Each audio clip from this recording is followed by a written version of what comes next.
Hello there everyone, my name is Troy Cheek and today we're playing Minecraft. This is my first attempt at live commentary, so please be kind. It's not exactly a let's play, more of a world tour. This is world number 1, which I'm rather proud of.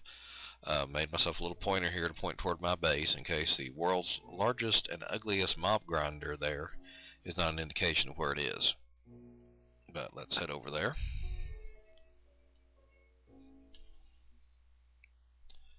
Alright, here is my watchtower.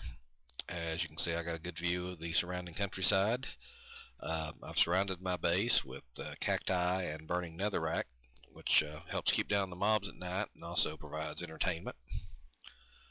Over here is my mob grinder. I've got a huge tower here. It's about 20 levels high, surrounding what used to be known as Chunk 00 and used to be the place where most mobs would spawn.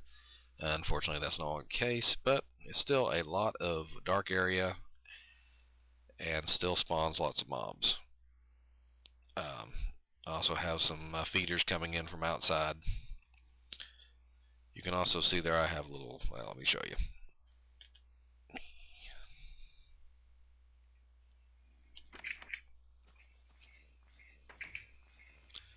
Also see here I have a little cactus farm that also feeds into the, yep.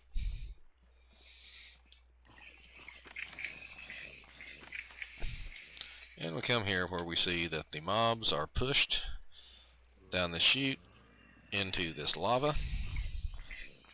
I've got a little extra glass there which hopefully keeps them from falling directly into the lava and burning up their drops too often. This little door here is because you can actually reach through the door to pick up the drops while being safely protected. That way if a pig or a chicken or something gets in there, they do not come through the hole and push me out of the way of collecting. Let's go up here and give you a little better view of the insides. As you can see, we have a hole right here, which that spider just went up and fell back down. Every level empties into the same hole. Many mobs will simply die from the fall damage. Those that aren't are pulled over into the lava. Oh, so that one fell. Just death. Yep, death.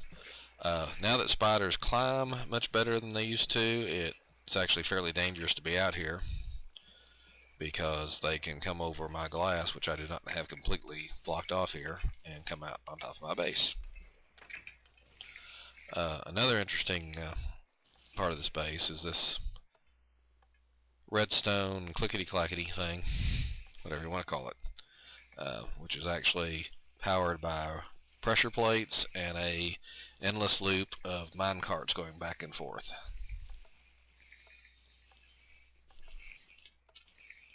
Which I did this because my redstone 5 o'clock was getting jammed up sometimes, but now my mine carts fall off the track sometimes. So, and that's about all there is. Oh, one more thing here in world number 1. My little minecart ride down to my skeleton spawner.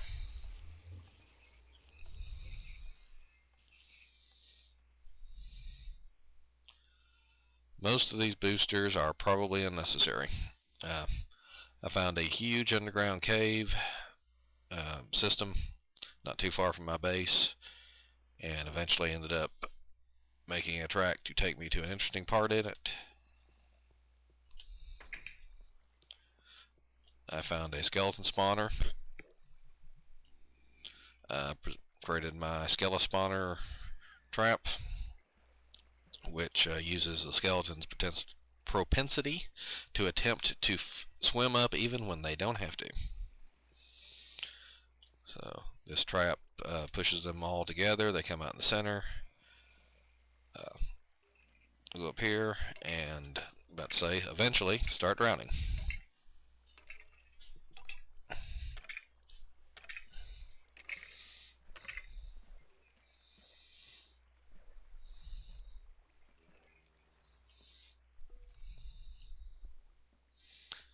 And to be honest, I can sit here pretty much all day and watch these things drown.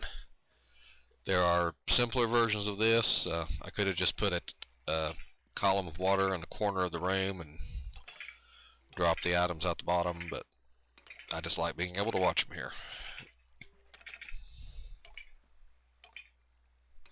And as near as I can remember, that's everything of interest in world number 1. Okay, folks, this is what I call world number 2. Pretty nice little place. Have paved the path to my house with wooden blocks and wooden pressure plates which power redstone, which lights up as I walk across it. Also planted torches underneath the ground. I'd always intended to replace these with lava, and then I thought, well, lava catches wood on fire, so that's a bad thing. This biome was pretty much forest. I had a little problem with flint and tinder and, well, took out most of the forest. But that always happens. This cliff face is pretty much the way it was when I received it. I just cleaned it up a little and dug it down like one level, which is all I needed for things which fall off the top to die upon landing. So at night I can just sit here and watch them fall. Let me, while we're here, oops, have a wheat farm and sugarcane farm. I have a little back door here which takes us out side of the mountain.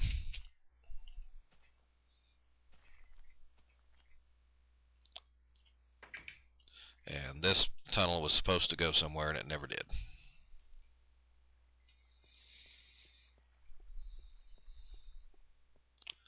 But let's go up to the top of the hill.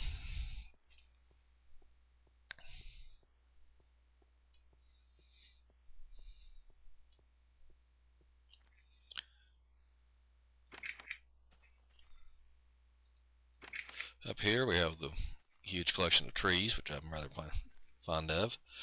We're just below the cloud limit, as you can see. The plan was to make a huge house up here out of wood, which is why I'd been collecting and replanting wood for ages, but just never got around to it. But also here we have a series of water channels, which anything that spawns up here supposedly gets caught in. If they try to jump out, they get caught in the cacti around it. And then in the end, they fall off and land in front of my house, which I can't show you without falling off. Oh heck, why not?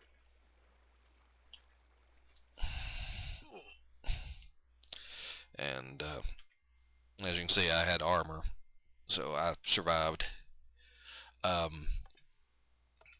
And much like the first night, or first world, I would often just sit here at night and just watch things fall. I'm funny that way. There are also some caves nearby. Nice strip mine. Pretty much the first thing I do once I get a base established is start digging straight down. In this case, I dug down until I hit obsidian, or lava, and then I began strip mining basically in every direction until I hit lava. I was experimenting with some TNT when I came across this and managed to make a lava fountain looking thing, which I think is pretty darn cool.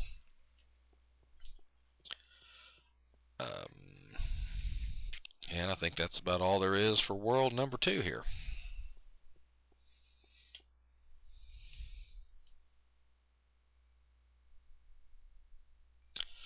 Okay, here we have what I like to call world number 3. I spawned here next to this hill, and as always, I immediately had to dig into the hill. Created a little wheat farm, dug on through the hill to come out to this nice little overhang in this little lag there, little lake. I haven't really done a lot with this world. I just started playing this. World number 3 has been my what you call Iron Man world. Every time I die, I just start over with a brand new world. As you can see, I've been doing some digging down here. I always go down all the way to the bedrock, and then if I hit lava, I just pick a different direction.